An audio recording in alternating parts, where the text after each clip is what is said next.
Doctor Yunus সহ যারা উপদেষ্টা ছিলেন তারা যেন দেশ ত্যাগ করতে না পারেন।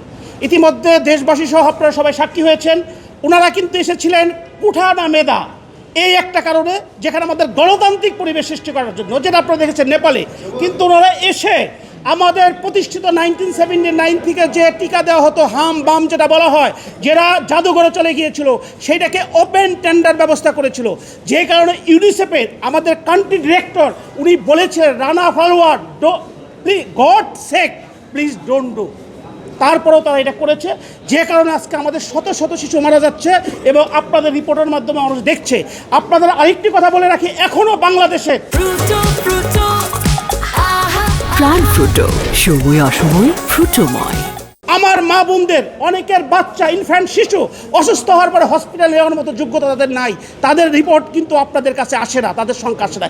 এই যে হত্যাকাণ্ড, এটা পরিকল্পিতভাবে, কারণ হচ্ছে ডক্টর ইউনূসের আরেকটি ইনফরমেশন আপনাকে দেই, উনি শুধু ওনার এই বাংলাদেশ গ্রামীণ ব্যাংকের শেয়ার চেঞ্জ করেনি, সম্পদ শুনেছেন, সম্পদ নামে যেটা আপনার নগদের মতো বিকাশের মতো একটা, যেটা কোটি কোটি টাকা লেনদেন করেছেন, আদম ব্যাপারে লাইসেন্স থেকে সবই নিয়েছেন, শেয়ার ধারাবাহিকতায় এই আমাদের জীবনের সাথে সম্পৃক্ত, যেখানে জিরো লেভেলে চলে গেছে হাম বাম যেটা, সেটাকে উনি বন্ধ করেছেন শুধু প্রাইভেটের জন্য।